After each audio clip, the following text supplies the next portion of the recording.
Isang araw, nagmamaneho sa Cubao, aking nakita, babaeng saksakan ng ganda. Sinundan ko ang kotse, sinasakyan niya. Hindi ko nakitang may dumarating pala. Hindi ko naiwasan, kami bigla nagkabanggaan.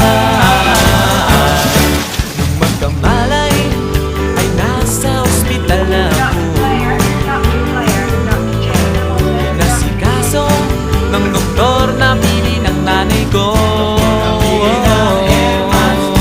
Biglang-bigla na lang ang nurse nandyan na, at para kong nakitang anghel sa ganda. Kahit nagdidiliyo, itong nasabi ko sa kanya.